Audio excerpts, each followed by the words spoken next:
שלום לכל המאזינים של חדשות המחתרת, ברוכים הבאים. השידור הוא אינו חי. אם יהיה ביקוש השידור חי, נעשה. שלום וברוכים הבאים. אנחנו הולכים לדבר היום על מה יקרה עם החייזרים, הדעה שלנו על טראמפ, ועל הקמת מחתרת אנטי-אילומינטית. בואו נתחיל בחייזרים. לפני כמה שבועות נצפו מעל ניו ג'רזי והמון מקומות בארצות הברית רחפנים או אב"מים. האב"מים האלו נצפו גם בארץ על ידי עשרות אנשים. עכשיו, חלק מהאנשים אומרים שהם באים לרעתנו, חלק אומרים לטובתנו, אני אומר לרעתנו. לפי דעתי עומדת להיות פייק פלישת חייזרים בקרוב שאילומינטי תכננו יחד עם כמה גזעי חייזרים בשביל לבסס את הסדר העולמי. עכשיו, לפי הערכות של קונספירטורים, כל בערך 200-250 שנה, זה לא מדויק, יש מה שנקרא איפוס, שמי ששולט עלינו מחליט לאפס אותנו. האיפוס לפעמים נמשך כמה שנים, לדוגמה, היה איפוס גדול מאוד שהשמיד את האימפריה הטרטרית לפני 200-250 שנה, זה האיפוס האחרון, הגדול, שמרדה באנונקי ובשומרים שהם בעצם הגזעים שמשעבדים אותנו.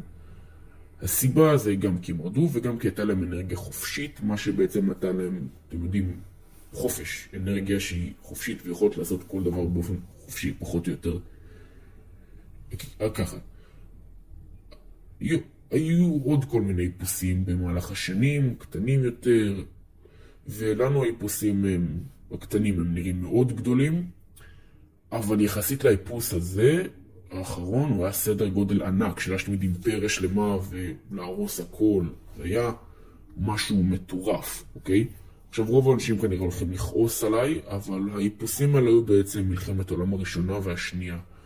וכל אתם יודעים, השואה, וכן, מה שהיה שם היה נוראי, במיוחד בשנייה. כל זה היה נורא, ואני לא אומר שזה היה דבר קטן, אבל יחסית לאיפוס הגדול, שתאמינו, יכול להיות שזו הייתה אימפריה של 200 מיליון, אימפריה שאולי מיליארד, זה יכול להיות אימפריה ענקית. דמיינו להשמיד פרט כזה חשוב בהיסטוריה. זה מטורף. אתם מבינים? בכל מקרה, לפי הערכות יהיה עוד איפוס בקרוב מאוד, או שיהיה אירוע גדול ממש, מלחמת חייזרים ענקית שתגרום לכך שכל הממשלות יתאחדו לממשלה עולמית אחת. עכשיו, מה זה ממשלה עולמית? זה אומר מזון מהונדס גנטי, קומוניזם, חובה חיסונים, חינוך מחדש, הרס התא המשפחתי, הרעלת מים, עבדים, ביטול רכבים פרטיים, דירוג חברתי, מעקב המונים, בנק עולמי אחד ומטבע אחד, הנדסה של אקלים, שליטה בים, עבדות לממסד ועוד המון דברים נוראים. בשביל למנוע את זה אנחנו הקמנו את המחתרת. אנחנו ארגון שהוא נועד להשמיד אותם, אוקיי? אנחנו לא ארגון פולחני, אנחנו לא ארגון של אמונה או משהו, כל אחד יכול להאמין במה שהוא רוצה, אבל בעיקרון לכולנו יש תפיסה אחת שזה להשמיד אותם ולתת לכל בני האדם חופש. אבל בואו נעזוב את זה עכשיו.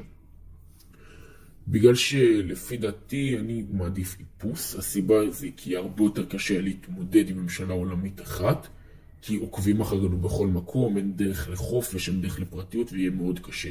סיבה שאני מעדיף איפוס זה כי המון אנשים יתעוררו וינסו להילחם בזה, אם המידע הזה יגיע אליהם, ולהמון אנשים בעולם המידע הזה מגיע, וגם המון אנשים לא. אבל בעיקרון יש לנו את היכולת, אני מאמין. וגם אם נמות אנחנו נתגלגל לפה מחדש, כי אם באנו לפה להילחם בהם, כנראה ולא הצלחנו את המשימה. אנחנו נבוא עוד פעם להילחם בהם. זה לפי התפיסה שלי, זה יכול להיות דברים שונים. זה לפי מה שאני חושב ולפי דעתי זה נכון. בכל מקרה, כנראה נחזור לפה. עכשיו בואו נעבור לנושא הבא, שזה דעתי על טראמפ. טראמפ הוא חכם מאוד, הוא קריזמטי, הוא עשיר, והמון אנשים חושבים שהוא בעד לנצח את הקבל או את האילומינטי, איך שתקראו לזה. אבל אני חושב דווקא אחרת. לפי דעתי הם העמידו את טראמפ בתור האדם הזה, אבל הוא בעצם זה שיפקד על הסדר החדש. מה, טראמפ הוא בכלל בונה חופשי? הנה סרטון. אז כן, טראמפי שלנו הוא אילומינט, בונה, לפי דעתי. יש יותר סיכוי לממשלה עולמית מאשר איפוס, או שאולי יהיה את שניהם, אנחנו נראה. חכה ונראה, כך או כך, טראמפ ינהיג את הסדר העולמי החדש. טוב, עכשיו הגענו לנושא הבא שלנו, בתוך הנושא האחרון שלנו, שזה הקמת המחתרת. המחתרת שאני בונה עם עוד כמה אנשים, תכלול אנשים חזקים שרוצים למרוד באילומינטי ובחייזרים ולתת חופש לבני האדם, ואת היכולת שלנו לצאת לחופש, שאנו חיים משל עצמנו ולהשמיד את הפדופיליה. כי בואו, כולנו יודעים שזה עומד לקרות ואנחנו צריכים להתחיל להתכונן ולהילחם. אני אפרט על עוד דברים בקבוצת הטלגרם שנפתח, אבל אני לא מציע כולם לעבור לרשת שנקראת גשם כבד, יהיה תיאור למטה לערוץ של היוצר של זה. קיצר, יהיה קישור למטה לקישור של היוצר של זה, אלון מיטב, אדם מאוד מעניין, אנחנו צריכים להקשיב לו, וגם יהיה לנו ערוץ טלגרם שנפתח בקרוב. אז אתם יודעים אומרים, חבריי, יחיה הפלת המשטר ונתראה בשידור הבא.